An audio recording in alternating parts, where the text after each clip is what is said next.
No Conexão de hoje estamos falando sobre a importância da dança para o desenvolvimento das crianças. E algumas entrevistadas estão aqui com a gente para falar mais sobre os benefícios dessa atividade. Bom, Lisiane, você é professora de jazz e também de balé, né? Quais são as características de cada uma dessas práticas?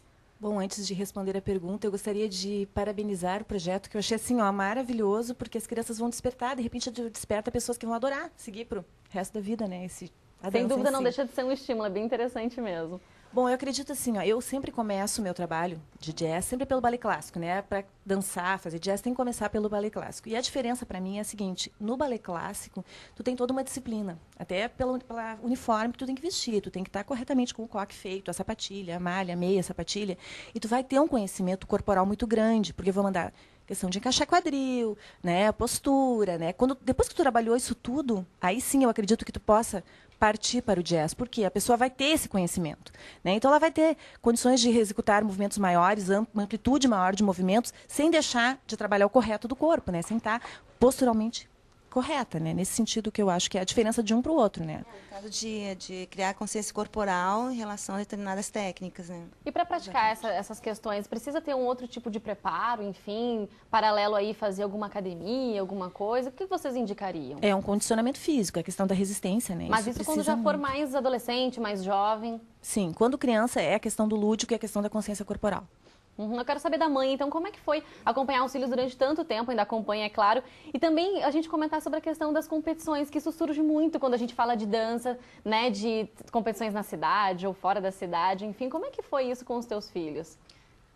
Sempre foi, assim, como é que eu vou dizer agora? Eles sempre quiseram participar desse Sim, tipo de competição, achavam gostaram, importante? são bem dedicados, né?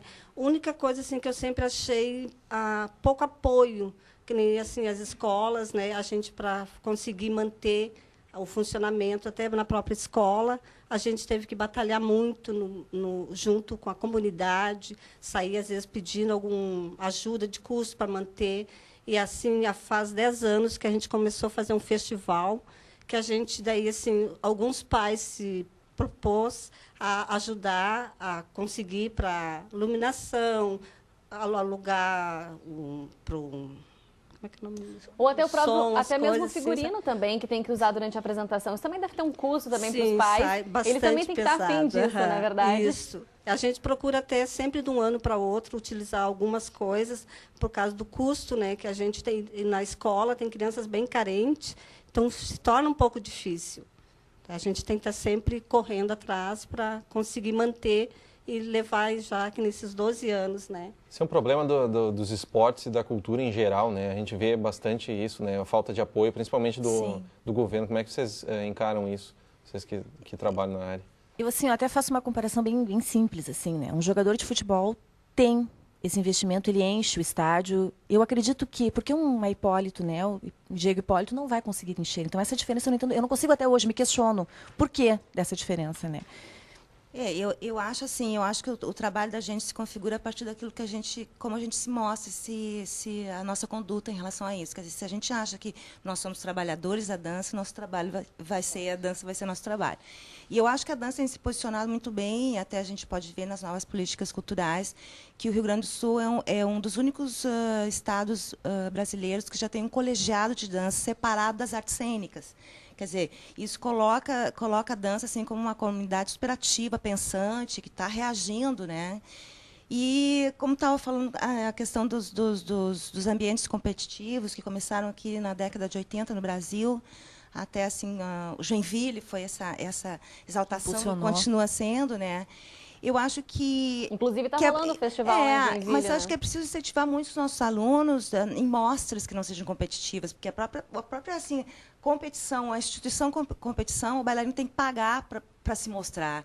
Então, daí ele já começa a negar a sua própria natureza enquanto trabalhador, né? Eu acho que é interessante que as escolas estimulem isso, né? Eu acho que tu não tem como medir, né? Não é como um esporte que tantos metros tu venceu um limite, não tem como medir, né? Eu sei porque eu já avaliei o Festival de Joinville há 4 anos atrás, foi super difícil, assim, porque até se relacionar com as pessoas para dizer assim, olha, meu querido, você ganhou uma nota menor, mas por quê? Porque seu pé não sei o quê, então, sabe, é meio complicado, não não é assim. É um valor que não é um valor simbólico, né? Ele é intangível, não é algo que tu possa dizer, olha, tu precisa ter um pouquinho mais de altura, um pouquinho mais E a gente pode dizer que os nossos bailarinos estão num alto padrão, já que a gente tem esse festival internacional, né, que é tão reconhecido assim de Joinville. E quanto à avaliação, o que agrada a mim como jurada, não pode ser que não agrade a ela, então, como jurada. É subjetivo isso, né? Exatamente. É muito subjetivo.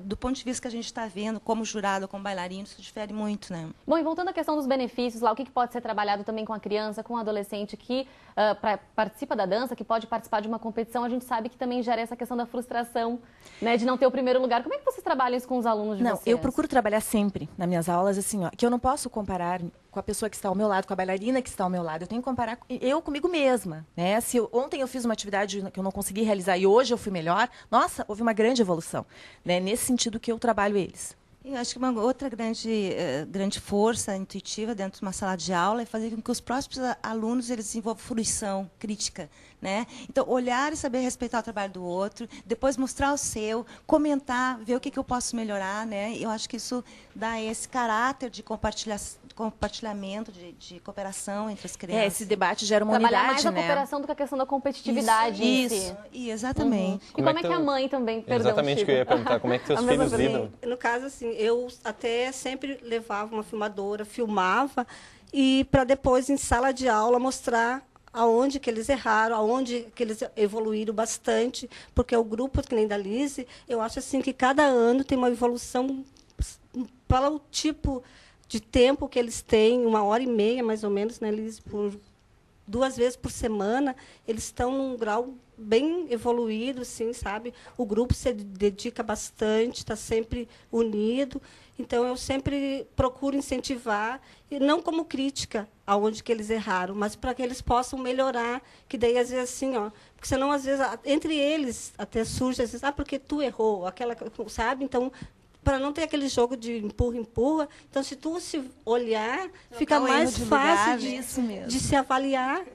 Tá legal. Só para a gente poder encerrar também, eu queria saber para quem está nos assistindo, alguma mãe que esteja vendo essa nossa entrevista e queira, tenha vontade e interesse de colocar o filho numa dança, né? Existe alguma contraindicação, Jussara? Ou pode começar a hora que quiser, enfim, não tem problema nenhum? Eu acho que a indicação primeiro é o desejo, né? A criança tem que apresentar esse desejo antes da mãe. E aí eu acho que sim, qualquer dança. Eu acho importante também, de repente, também fazer uma avaliação médica antes de levar né? Se tem o problema de coluna, que a gente possa não reforçar a questão e corrigir. Foi o caso também do Murilo, né? Que teve um problema sério de coluna, e daí até o ortopedista depois disse que a sorte dele é que ele não parou com a dança por causa dos exercícios de alongamento, que nem do balé e coisas assim, que daí ele ficou com a postura, como ele teve um crescimento muito rápido durante um ano, a musculatura das costas não estava bem fortificada, ele teve um problema de coluna. E com os alongamentos, ele conseguiu melhorar, ele teve que fazer um RPG, tudo, mas já está Que legal. Que muito bacana. bem. E a gente vê, então, que os benefícios realmente são inúmeros, ótimos. né? Muito obrigada pela presença de vocês e pelas informações. Obrigada a você. Obrigada. No próximo bloco, a gente conversa com a pintora Inês Benetti, que realiza uma exposição até o final dessa semana em Novo Hamburgo. Aproveite o intervalo e participe conosco. O e-mail é conexãotv@unicinos.br e você nos encontra também nas nossas redes sociais, facebook.com/tvunicinos e no Twitter @tvunicinos. Já voltamos.